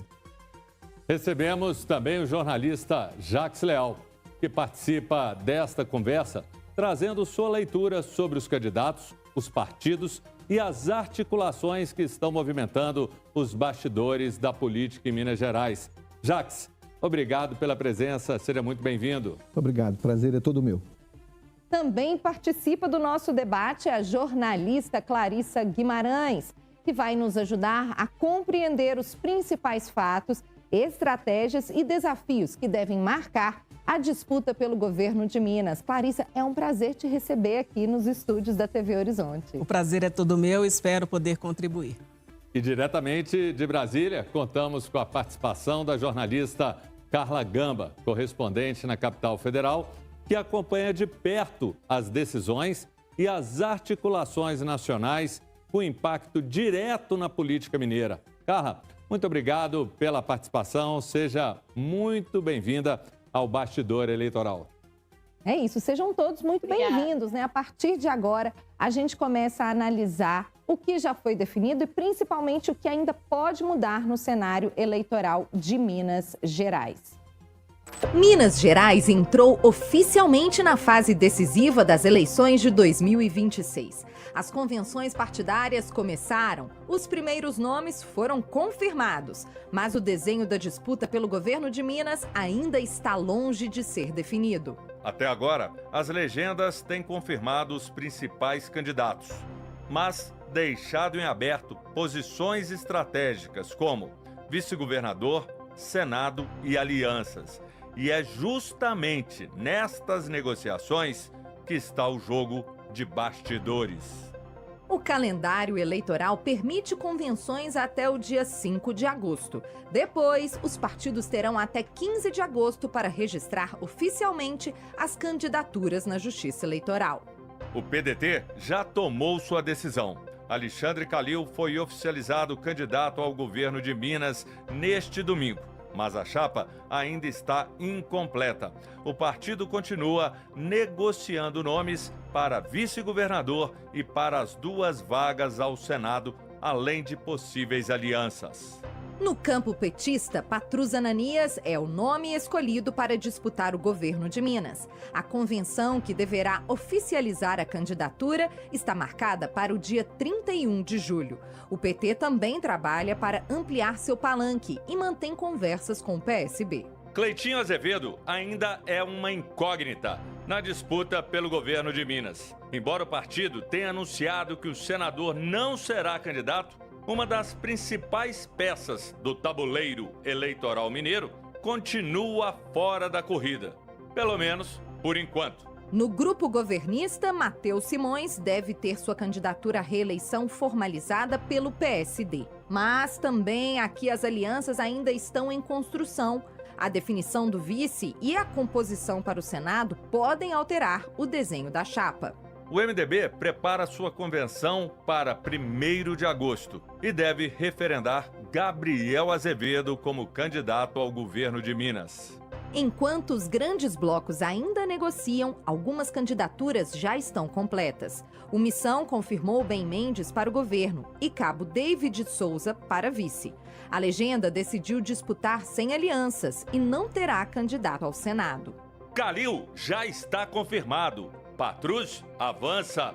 Matheus Simões prepara a reeleição. Gabriel Azevedo aguarda a convenção. E Cleitinho é uma incógnita. Nos próximos dias, cada decisão pode mudar o mapa das alianças. Quem será vice? Quem disputará o Senado? Quais partidos estarão juntos?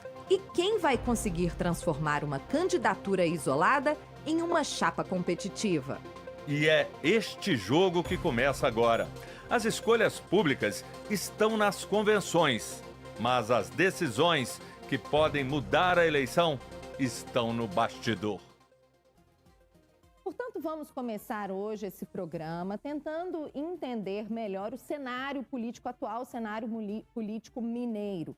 E as convenções em Minas já estão avançando, é uma realidade que o nosso jornalismo já está trazendo diariamente aqui na TV Horizonte, mas as principais chapas continuam incompletas. A gente gostaria, de obter de cada um de vocês aqui uma análise para a gente, começar a nossa conversa sobre essas indefinições. Foram meses, os últimos meses, bem intensos, porque parecia que ninguém queria, de fato, fazer o primeiro movimento aí no tabuleiro do jogo político, não é isso?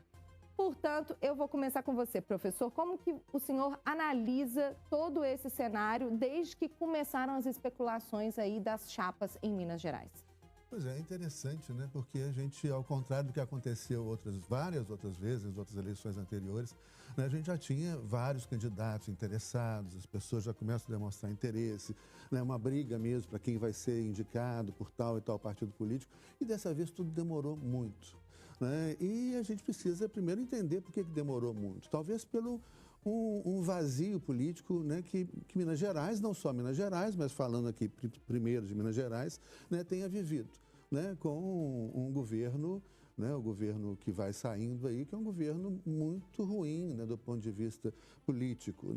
E aí, então, e mesmo o que aparece lá, o vice-governador, etc., a continuidade.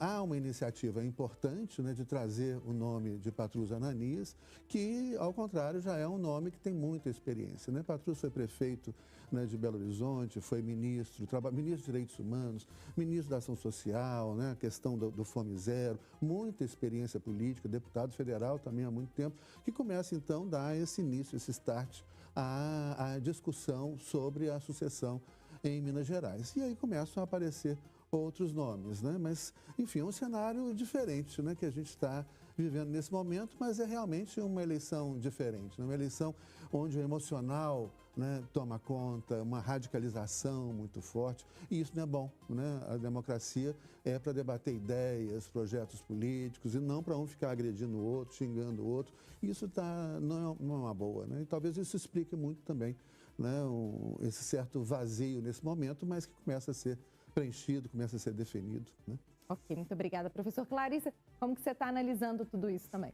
Pegando um gancho, inclusive, nisso que o professor acabou de dizer, o que a gente às vezes pode perceber e consegue analisar, principalmente com relação aos bastidores da política, que por conta dessa polarização que se firmou no Brasil, e aí falando-se de PL, falando-se de PT, que são hoje os principais partidos que vão definir de fato as eleições, não só em Minas Gerais, como no restante do país, é que todo mundo ficou esperando o outro dar o primeiro passo exatamente para saber o que vai começar a fazer a partir de então, né? Então já ficou meio que definido agora, o Romeu Zema já definiu dele a candidatura, o Flávio Bolsonaro já definiu a candidatura dele também, o PDT através do Alexandre Calil também já definiu candidatura, o PT agora através do Patrus Ananias também definiu essa candidatura, mas ainda existe um nome aqui no estado que eu acho que é a grande expectativa, principalmente da parte do PL, que é com relação à candidatura do atual senador Cleitinho Azevedo, que ainda não definiu o que vai ser feito. Então, eu acho que, de fato,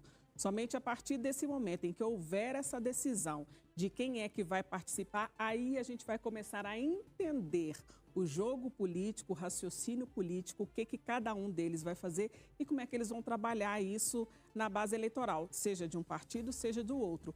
Porque até onde a gente sabe, até o momento, o PL não existe o que a gente chama de puro sangue, de chapa puro sangue aqui em Minas. Até porque o Cleitinho, que está à frente das pesquisas, ele é do Republicanos, ele não é do PL. Então, acredite-se também que está esperando esse movimento dele de definir e ele ainda não definiu e a gente não consegue descobrir o porquê disso. Então, acho que só a partir dessa definição é que, de fato, a gente vai ter um desenho melhor e maior sobre como que vai funcionar a política aí agora para os próximos 3 meses. Muito obrigada, Clarice. E essa indefinição, principalmente para nós jornalistas, né, ela gera aí um vazio de elementos para análise, né, da conjectura política. E aqui na TV Horizonte a gente tem falado muito sobre isso até nos bastidores, né, Jacques Leal? Sem dúvida nenhuma. Eu acho que esse cenário de vazio, uma espécie de vazio existencial, ele cria um pano de fundo porque tem, de um lado, essa questão da polarização que se fala, uma polarização que é nacionalizada, que tem reflexos nos estados, mas por outro também a ausência de representantes. Por exemplo, o PT foi resgatar o Patrus Ananias, um candidato do passado, que em 2003, 2006 foi alguém que teve uma representatividade com projetos, foi ministro, né? Enfim. E agora eu vejo começar a surgir, a gente já disse isso aqui, por exemplo, que as cartas estavam muito bem guardadas. E como bons mineiros, a gente fica sempre esperando para dar aquele passo adiante. Agora as coisas começam a ganhar um salto. A candidatura do Calil foi marcada por uma declaração que me chamou bastante atenção, que ele diz: eu não sou de direita e nem sou de esquerda, ou seja, ele tenta despolarizar e tenta já surgir pelo PDT, que é um partido de centro-esquerda, no sentido de dizer, eu sou uma terceira via, ou seja, ele já quer sair na frente. E isso começa a sinalizar para os outros candidatos o quê? Olha, alguém já está mostrando as caras, alguém já está fazendo campanha e nós precisamos sair desse estado de inércia, desse estado de inanição, desse estado de sumiço existencial, porque a população espera os seus representantes. E como o professor bem colocou, em eleições passadas não era assim. E aí há que se perguntar quem é que ganha e quem é que perde com essa avaliação. Eu acho que a coisa começa a se desconstruir, começa a se mostrar algo que estava muito bem guardado entre 7 chaves e considerando um outro contexto que é importante a gente dizer. Hoje Hoje em dia está se legislando e se fazendo política muito com base, com referência nas redes sociais. O que a rede social está dizendo, o que ela não está dizendo. É bom esse candidato? Não é bom? Quem está dizendo isso ou aquilo? Enfim, há toda uma conjuntura de elementos que, se somados, acabam causando todo esse cenário na política mineira e, por consequência, na política do país. Muito obrigada, Jacques. E olha, lembrando a você que nós estamos também na América FM e também na TV América. Você nos acompanha aí através desses canais no nosso programa Bastidor Eleitoral. E agora o Júnior Brasil também vai chamar a nossa quarta convidada, né, deste programa, Júnior. Eu vou acrescentar, esse novo programa, sempre quinta-feira, 8 da noite, você vai participar com a gente, estar inserido nesse debate sobre o cenário político, as eleições, tudo que está acontecendo. Eu chamo Carla Gamba para trazer as suas primeiras considerações. Carla. Olá, boa noite, pessoal. Eu queria trazer um destaque, a gente falou, quem me antecedeu aí, né, falou um pouquinho sobre isso, que é a dificuldade do PT de formar, né, consolidar o seu palanque em Minas Gerais. Eu tenho acompanhado um pouco aqui da política nacional, da movimentação aqui em Brasília, né, dos partidos, dos diretórios nacionais, e a gente acompanhou também nos últimos meses essa tentativa de Lula de dialogar com Rodrigo Pacheco, de tentar convencer Rodrigo Pacheco a ser o candidato dele. Isso até foi visto como uma compensação, né? Porque é importante lembrar que o Pacheco aguardava uma indicação ao Supremo Tribunal Federal e acabou sendo preterido, né, com a indicação de Jorge Messias. E a partir daí a articulação do PT ela falhou muito, a articulação do PT em Minas. E existe ainda uma grande preocupação dentro da candidatura, que por enquanto é pré-candidatura, mas no próximo final de semana vai ser oficializada, né, do presidente Lula. Existe essa preocupação, porque Minas, por óbvio, né, essa preocupação por Minas ser o segundo maior colégio eleitoral e um colégio eleitoral importante, né? Sempre legal trazer aquele dado de que quem não vence em Minas nas últimas eleições, sempre quem perde em Minas acaba perdendo no resto do país, né? Ok, obrigado. Duda, o cenário já começa quente, com tantas especulações. Muito quente. Olha, a gente está até aqui já trazendo, vamos olhar no nosso telão, o tema que a gente vai tratar agora é ele, Calil, polêmico desde o início. O Júnior Brasil é quem sabe, viu? E olha, o PDT já está confirmando Calil, mas mantém a chapa aberta. A gente recebeu na semana passada a notícia, logo no finalzinho da semana, de que a Justiça Mineira estava caindo aí com um processo que tornava Calil inelegível. Mas agora ele está de volta para o páreo, né, professor? Gostaria que o senhor analisasse essa figura do Calil, como que ele volta, né, para o cenário político. Saiu durante um tempo, exatamente por conta desses processos, e agora parece chegar tentando capturar uma parte desses discursos, né? Já que toda eleição tem também uma disputa de narrativas. Como que o senhor analisa a dele? Pois é, o Calil, bom, é um cara interessante, né? Foi prefeito, é polêmico, né? E chama atenção por causa disso. Mas ele vem com um discurso que é aquele, olha, eu não estou nem à esquerda nem à direita, né? Ele vem, então, contra essa polarização, mas eu acho que, em primeiro lugar, é importante que a gente entenda que essa polarização, na verdade, não é uma polarização entre extrema direita e extrema esquerda. Não há extrema esquerda. Aliás, a extrema esquerda do mundo, ela praticamente desapareceu. O que a gente tem uma polarização no Brasil é entre democratas, né? E aí você pega o governo Lula mesmo, um governo de aliança que vai desde a direita democrática, a esquerda democrática, passando por um centro. É um governo que talvez se caracterizaria dentro da perspectiva da ciência política, da teoria do Estado, como um governo de centro-direita, né? Por causa do parlamento e etc. E há uma extrema-direita, tudo virou extrema-direita, a gente tem que tomar cuidado também com essas expressões, mas que aí radicaliza mais em determinados aspectos, privatiza tudo, muita agressão verbal, né, muita verborragia, né, Milei estava aí, essas coisas todas. Então a gente tem essa polarização que não é boa. E o Calil, ele falou, olha, eu não vou entrar aqui no meio, nem esquerda, nem direita. E o PDT, como foi dito, é um partido que se coloca, né, de centro-esquerda, já foi mais à esquerda com Brizola, hoje nem tanto, né, fica esse grande centro aí. Mas é muito importante que a gente coloque, assim, para terminar, que não é essa neutralidade, ou seja, não sou esquerda nem direita, isso não existe. Ou seja, é fácil a gente localizar e, em geral, quando você fala políticas de direita, são políticas que incentivam muito o empresariado, o crescimento econômico, etc., privatização, e políticas de esquerda há uma ênfase em saúde pública, educação pública, políticas sociais, etc. Geralmente, o quadro, e aqui, né, resumindo bem, que se coloca no mundo inteiro, é entre essas duas, e as pessoas escolhem. Né? Eu quero agora um governo mais à esquerda, que dá mais ênfase a direitos sociais, etc. Agora eu quero um governo mais à direita, que dá mais ênfase à livre iniciativa, ou então um governo de centro, que consegue equilibrar isso. Mas neutralidade não existe, isso é uma bobagem, né? A gente tem que saber o que a gente está escolhendo. E para a gente contextualizar aqui, para quem está sintonizando agora, seja na rádio ou na TV ou então no YouTube, a gente está analisando a chegada de Alexandre Calil, né, ao páreo aí para o governo do estado de Minas Gerais, ele que oficializou, né, recentemente, é muito recente a oficialização do Calil como o candidato a governador pelo PDT. Clarissa, eu gostaria que você analisasse essa figura para a gente também. Essa é uma figura polêmica, não tem como falar de Alexandre Calil sem lembrar do tempo dele enquanto foi prefeito de Belo Horizonte, enquanto também foi presidente do Clube Atlético Mineiro, e ele tem muito orgulho dessa figura polêmica em que ele se tornou. E quando a gente traz essa figura polêmica para o campo da política, ao mesmo tempo que eu acho interessante, eu também acho muito arriscado, porque a gente acaba caindo nessa questão da polarização, por mais que ele diga que ele é a opção que não é polarizada, que ele é a opção do centro, que ele é a opção que não é nem da esquerda nem da direita.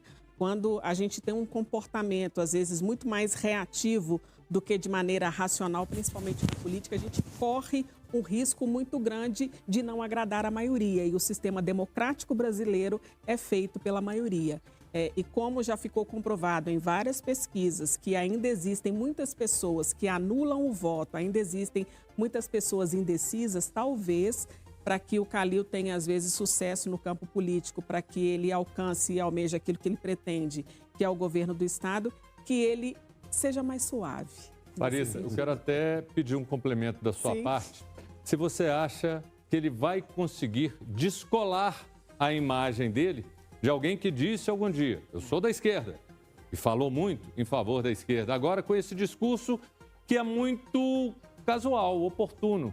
Por quê? Não tem esse candidato de centro. Ele chama para si a responsabilidade. Você acha que ele consegue descolar essa imagem, essa fala dele do novo Calil?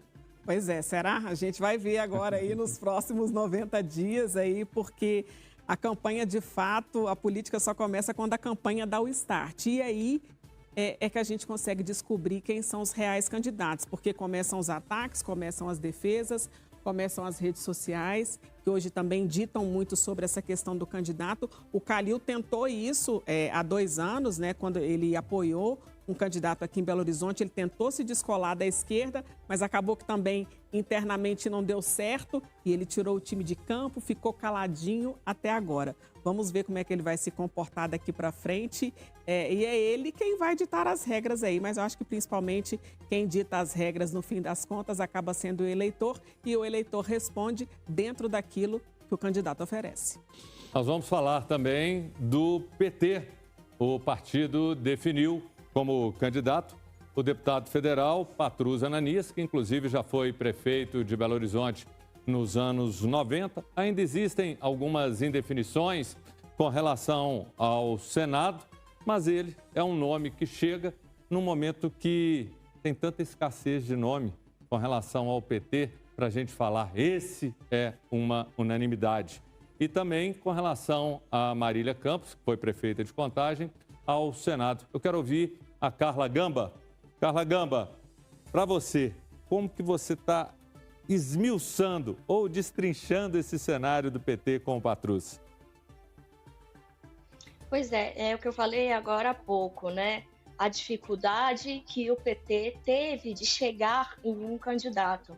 E aqui a gente escuta até que chegou no Patrus como um plano, o Patrus é o plano D, E, F, né? Porque a gente teve planos A, B, C anteriores aí, e com, inclusive, o envolvimento pessoal do presidente Lula, né, nessa escolha. Então, inicialmente, ele queria o nome de Rodrigo Pacheco, que chegou a se filiar ao PSB, fez todo um discurso ali que indicava que ele estava, assim, do lado de Lula, do PT, da democracia.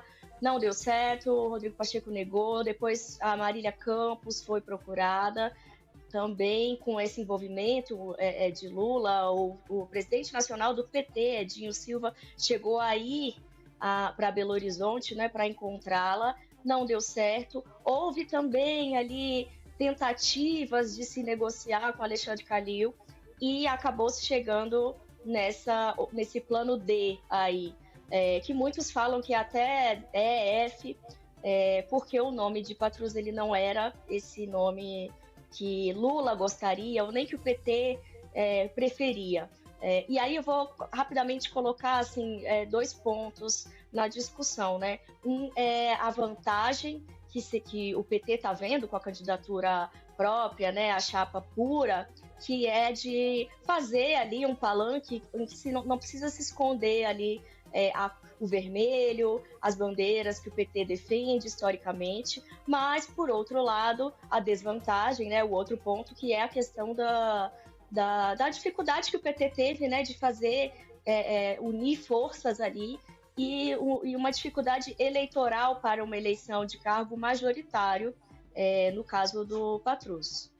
São muitas indefinições e Jacques Leal, te trazer para a conversa, porque a Marília foi um nome que parece que o presidente Lula queria, sofreu muita pressão e de repente a solução foi chamar a velha guarda, o Patrus.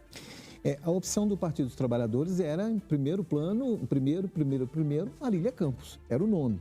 A Marília Campos, numa inauguração recente aqui em Minas Gerais, ela não compareceu, e isso foi motivo de crítica interna dentro do partido, porque esperava-se a presença dela, e ela o tempo inteiro, como uma candidata de muita representatividade em Contagem, na região metropolitana aqui da nossa capital, teve uma votação expressiva lá, era a candidata de predileção. Porém, ela disse, não, eu não vou abrir mão do meu projeto político, que é o Senado Federal. E aí, pensando nisso, a gente vem, então, com o Patrus Ananias. E aí eu vou acompanhar a relatora, porque a relatora disse muito bem aqui. Agora a gente traz essa discussão para um outro cenário, que é a guerra de narrativas. Qual é o discurso que, por exemplo, o Patrus vai trazer? Porque o Patrus não é conhecido do público nos dias de hoje. O Patrus não é um cara de rede social.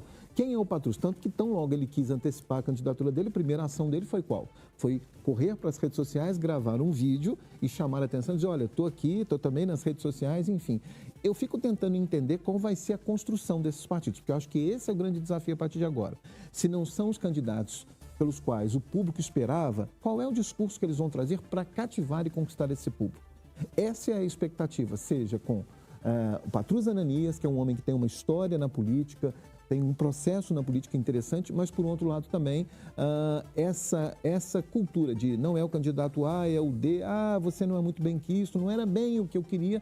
Como é que você vai conseguir consolidar se internamente, dentro do próprio partido, você não é consenso geral? E aí eu acho que é um grande desafio que esses marqueteiros da política terão até que a gente saiba quem vai ser o futuro governador do estado. Muito obrigada, Jacques. E olha, a gente vem acompanhando também todo esse morde-a-sopra, digamos assim, do Cleitinho, viu?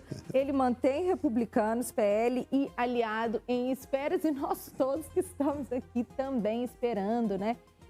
Se essa promessa do Cleitinho vai mesmo se configurar. Lembrando que o prazo para oficialização dessas candidaturas está aqui, ó, na porta, batendo na porta, vai até o dia 15 de agosto.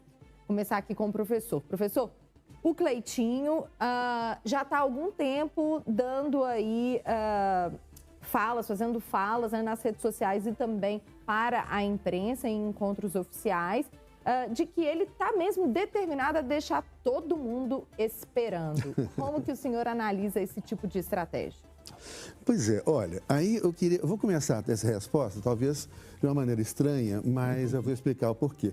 Então, uma coisa interessante, quando a gente estuda os sistemas políticos, por exemplo, na França, todo candidato, o cara vai ser candidato a prefeito, vai ser candidato a prefeito de região, vai ser candidato a maire, né, a prefeito de